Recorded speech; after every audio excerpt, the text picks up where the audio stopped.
ईद कुर्बान आया चाहती है।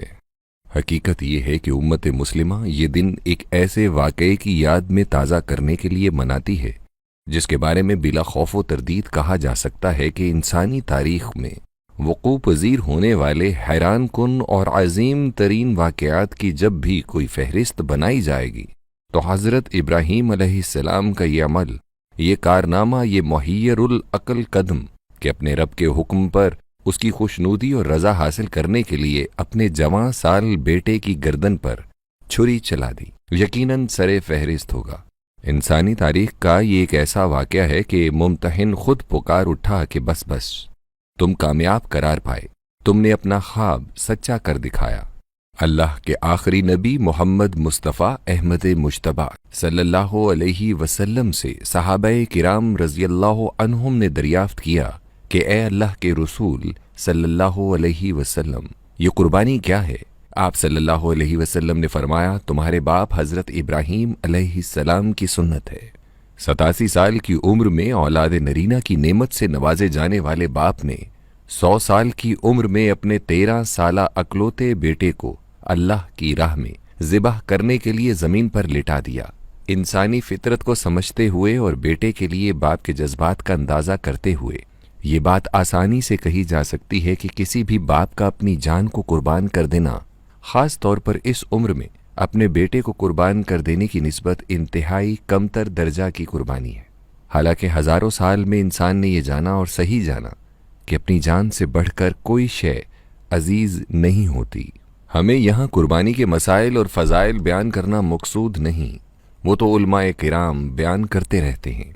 सिर्फ ये अर्ज़ कर देना चाहते हैं कि अल्लाह ताला हम पर 2 और 2 4 की तरह वाज़ेह कर रहा है कि दुनिया में इंसान की अजीज़ तरीन मता भी अल्लाह के हुक्म के मुकाबले में सिरे से कोई वक़्त, कोई हैसियत नहीं रखती। वो अपनी आखिरी किताब कुरान मजीद फुरकान हमीद में फरमाता है, और हमने नहीं पैदा किया जिनो इंस को मगर अपनी बंदगी के लिए। इंसान का मकसद पैदाइशी अल्लाह ताला की बेचूनो चरा इतात और फर्मा बरदारी है। फिर ये कि जो कुछ दुनिया में हमारे पास है वो उसी का फजल है और उसी का अता करदा है। गोया हम उसी का दिया हुआ उसी के हुजूर पेश करते हैं और अपनी रहमत के सदके उसे हमारी तरफ से कुर्बानी करार दे देता है। लेकिन आज उम्मत मुस्लिमा की अजीम अक्सरियत ने इस कुर्बानी को क्या बना दिया है?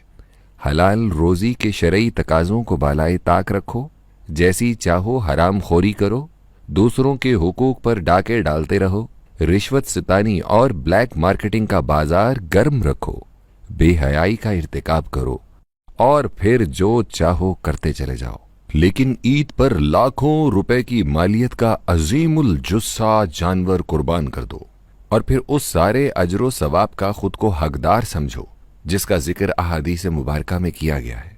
हालांकि अल्लाह ताला अपनी आखिरी किताब में साफ साफ फरमाता है कि जानवर का गोश्त या खून उस तक नहीं पहुंचता, बल्कि असलन तकवा दरकार है, यानी खुलूस और नेक नियति से किया गया अमल। हमने इनफिरादी और इज्तिमाई दोनों सतहों पर कुर्बानी के फ़लसफ़े को समझने और जानने की कभी कोशिश ही नहीं की। बच्चे कुर्बानी के जानवरों से दिल बहलाते और खेल कूद करते हैं और बड़े गोश्त खाने और खिलाने के अलावा कुर्बानी का कोई तसव्वुर ही नहीं रखते। कोई नफसानी ख्वाहिशात को कुर्बान करने को तैयार नहीं, कोई अपने हुकूक की कुर्बानी देने को तैयार नहीं, किसी को शरीयत के तकाजे पूरे करने की फिक्र नहीं। अमीर गरीब पर मुसल्लत है और उस पर जुल्म सितम ढा रहा है और गरीब सर तोड़ कोशिश कर रहा है कि वो भी अमीर हो जाए और फिर जो कुछ जुल्म उस पर होता रहा वो उससे भी बढ़कर करे। इनफिरादी सतह पर यह कुछ हो रहा है और मुआशरा चूंकि अफराद से ही तश्कील पाता है, लिहाजा मुआशरे के लिए अलग तौर पर कुछ कहने की ज़रूरत बाकी नहीं रहती। हुक्मरानों का तसव्वुर ये बन चुका है कि हुकूमत मिलने का मतलब ऐशो इशरत का हुसूल और मुल्की वसाइल की लूट खसूट है। उन्हें ना आवाम की सेहत की फ़िक्र है, न तालीम और तरबियत से मतलब। हुकूमत दिन रात कुर्सी बचाने की फ़िक्र में रहती है और अपोजिशन से ताल्लुक़ रखने वाले सियासतदान हुकूमत मुखालिफ नित नई तहरीकें उठाने के अलावा कुछ करने को तैयार नहीं। रियासती इदारों की हालत मुख्तलिफ नहीं। हम इदारों की कारकर्दगी पर इजहार ख्याल कर सकते हैं, लेकिन बकौल साबिक बरतानवी वज़ीर आज़म चर्चिल, इंसाफ की फराहमी रियासती सलामती और तहफ़्फ़ुज़ के साथ जुड़ी हुई है। یعنی وہی ریاست سلامت اور محفوظ رہتی ہے جس میں عدل قائم ہو۔ لہٰذا ہم صرف اپنے عدالتی نظام کے بارے میں کچھ عرض کرنا چاہیں گے۔ اگرچہ ہم جانتے ہیں کہ توہین عدالت کا عصا اژدہا بن کر ہمارے اس معصوم سے چینل کو ہڑپ کر سکتا ہے، لیکن حقیقت یہ ہے کہ ہمارا عدالتی نظام ہماری اشرافیہ کی چوکھٹ پر سر بسجود رہتا ہے۔ یہ انصاف غریب کی رسائی سے کوسوں دور ہے۔ ہمارا قانون آنکھیں رکھتا ہے، یہ طاقتور کے سامنے کورنش بجا لاتا ہے اور کمزور پر کوڑا بن کر برستا ہے۔ ہماری عدلیہ کی تاریخ پر نگاہیں ڈالیں۔ یہ عدالتی نظام وردی سے خوفزدہ ہو کر عوامی وزیر اعظم کو پھانسی لگا دیتا ہے، پھر وقت گزرنے کے ساتھ ساتھ اسے عدالتی قتل بھی تسلیم کر لیا جاتا ہے اور کسی طاقتور کے خلاف کسی صورت کچھ کرنے کو تیار نہیں ہوتا، چاہے آئین اور قانون ملیا میٹ کر دیا جائے۔ بہرحال یہ تو ہم نے ناظرین کو تاریخ کی چیخ سنوائی ہے، اور تاریخ کی چیخ و پکار کبھی نہیں رکتی، چاہے مائی لارڈ کتنے ہی زوردار انداز سے ہتھوڑا میز پر مارتے رہیں۔ نجی اور احتجاجی سطح پر اس پس منظر میں کہ دھن اور دھاندلی کا معاشرے میں تسلط ہو تو قربانی کے لیے مطلوب تقوی ناپید ہوگا، اور اخلاص اور نیک نیتی کہاں سے آئے گی؟ اگرچہ ہمارا ایمان ہے کہ کم از کم مسلم معاشرہ کبھی بھی ایسے صالح لوگوں سے مکمل طور پر خالی نہیں ہوتا جن سے اللہ راضی ہوتا ہے اور جو اللہ سے راضی ہوتے ہیں۔ حقیقت یہ ہے کہ ان انگلیوں پر شمار کیے جانے والے صالحین نہیں اس خستہ ریاست کو کندھا دے کر گرنے سے بچایا ہوا ہے، لیکن قوم کو یہ بھولنا نہیں چاہیے کہ اتنے کم لوگ اتنی بڑی قوم کو سہارا دے کر کب تک کھڑا رکھ سکیں گے۔ مسلمانان پاکستان کو کچھ کرنا ہوگا اس سے پہلے کہ ان صالحین کے کندھے بھی جواب دے جائیں۔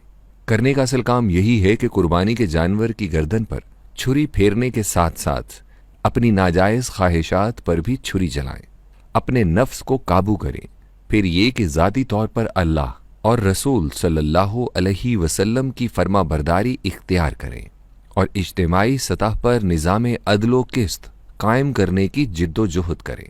اگرچہ برائی کو دل سے برا جاننا بھی کسی درجے میں ایمان کی موجودگی کا ثبوت ہے، لیکن ہمارا قومی جسد جتنے خوفناک عوارض کا شکار ہو چکا ہے، ضرورت اس امر کی ہے کہ اس سے آگے بڑھ کر کم از کم زبان سے برائی کے خلاف جہاد شروع کریں۔ آج کا دور زبان درازی کا دور ہے۔ سیکولر میڈیا کی گز گز لمبی زبانیں بے خدائی اور بے حیائی کے بیج بو رہی ہیں، انہیں جواب دینا ہوگا، لیکن شائستگی کے ساتھ، حکمت کے ساتھ، اللہ رب العزت سے مدد طلب کرتے ہوئے، اس دعا کے ساتھ کہ جلد وہ وقت آئے کہ ہم اللہ اور دین کے دشمنوں کا ہاتھ سے مقابلہ کر سکیں۔ پھر وہ نظام قائم ہوگا جس میں اکثریت متقین کی ہوگی اور ان کی قربانی اخلاص اور نیک نیتی کی بنیاد پر ہوگی، جسے اللہ تعالیٰ شرف قبولیت بخشے گا انشاءاللہ۔ ہماری مسلمانان پاکستان سے درخواست ہے کہ وہ جانوروں کی قربانی ضرور کریں، اور یہ ابو الانبیاء حضرت ابراہیم علیہ السلام کی عظیم سنت ہے۔ یہ رب ذوالجلال کے پاک اور مقدس گھر کے معمار باپ بیٹا کی سنت ہے۔ یہ اس عظیم ہستی کی سنت ہے جس کے پاک وجود نے آتش قدح کو گلشن بنا دیا۔ لیکن یاد رکھیں کہ نیک نیتی اور تقوی یعنی عمل صالح قربانی کی بنیادی شرط ہے۔ اللہ رب العزت ہماری صراط مستقیم کی طرف رہنمائی فرمائے اور ہماری قربانیاں قبول فرمائے، آمین۔